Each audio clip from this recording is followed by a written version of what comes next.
So we're currently leaving Berge Volkswagen with 121 miles, and we're going to be heading off to our first supercharger.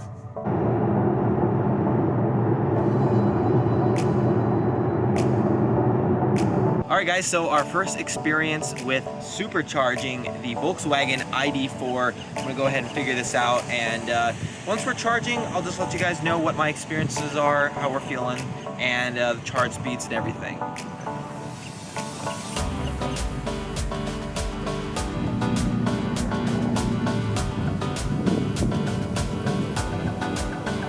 So we're currently at about 124 kilowatt hours of charge, which is not too bad. We're gonna go ahead and sit here probably pretty close to 100% because our goal is to get to Flagstaff. Okay, so oddly enough, it's actually ramping up a little tiny bit. So we're at 126 kilowatt hours. So it went up just a little bit, and keep in mind that it didn't have like a normal ramp up. It ramped up to 124 very quickly, and now it's kind of sitting steady at 126. I'll update you guys if it goes up any quicker. So we currently have it set to charge to 100%, which is what we're going to actually get to because I want to make sure we get to our destination and just play it super safe. But over here on this screen, it actually shows 45 minutes until fully charged. Now, I know that a lot of EVs, they have a ramp up and then a slow ramp down as they get more and more charged to protect the battery. So I'm not really sure exactly what that curve looks like on this vehicle, so I will let you guys know. Okay, so right now we're at about 50% charge, and we tapered down to 95 kilowatt hours. So we're still holding pretty solid. Again, we're gonna just keep this going, and I'm gonna update you guys at around 70% so I can further show you guys the taper off in speed of charge. So we're currently at 71%, and it's tapered down to about 65 kilowatt hours, which honestly is not that bad. So we're currently at about 90% state of charge and sitting at around 39 kilowatt hours. So far it's cost me about $24.51, so really not bad. This whole session, 42 minutes. So we charged a total of 65 kilowatt hours, and it took a total of 56 minutes. 43 seconds. So pretty good, actually. I'm very, very impressed with this. Cost me a total of $29 as well. $29.71. So after charging to 100%, it says we have 285 miles of range. Now, a lot of this is going to be on the highway and freeway, so we're not going to quite get that mileage. I would be very shocked if we do, but I'm hoping for at least 200. So the charger that we were at was the one in Anthem. So right now we're heading over to Flagstaff. So my goal here is just to keep you guys periodically updated on where we're at miles-wise, and basically what we're thinking and what we're feeling for this journey so far. Technically, I guess you could say the journey is starting just now because we did not leave with the full state of charge. So we're gonna be traveling again from Anthem all the way over to Flagstaff. So I wanted to check in real quick just to show you guys some efficiencies here. Now, I want to go ahead and preface something. Going into Flagstaff, we're actually heading up in elevation. So this is very important because this will give us basically a worst case scenario.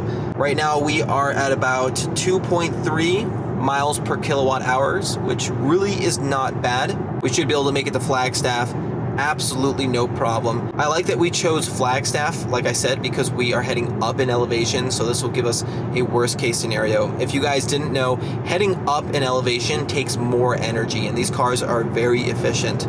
So every single little drag that you put onto the powertrain can have a large effect. So seeing this kind of worst case scenario really gives us a good idea of what this vehicle is capable of.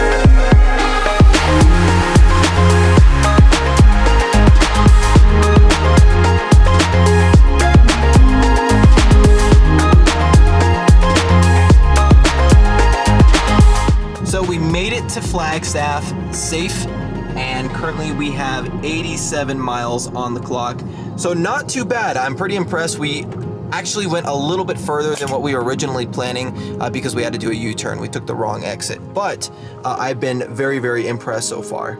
And we're going uphill.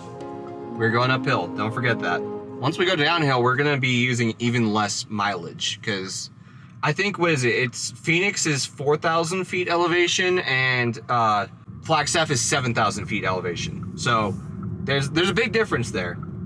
I'm really curious to see what it's going to be like actually going downhill and what our efficiency is. So as you can see, we were averaging out at 2.3 miles kilowatt hours.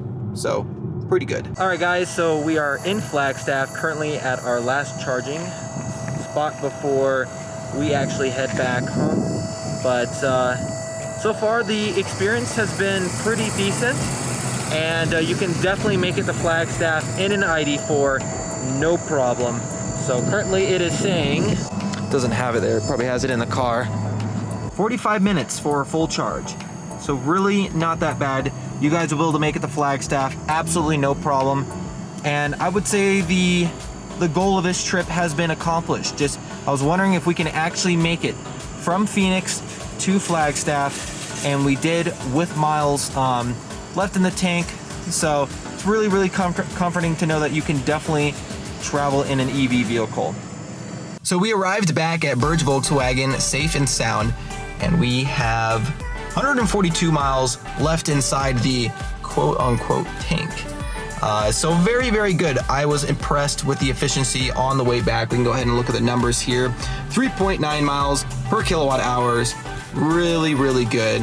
Very, very satisfied. Made it back, or made it to Flagstaff and made it back, so you can indeed travel, at least around Arizona, no problem. Just looking at the map and where the chargers are at, you can go very far in these things. So very, very exciting to see that. Thank you guys so much for watching. I'll see you guys next time.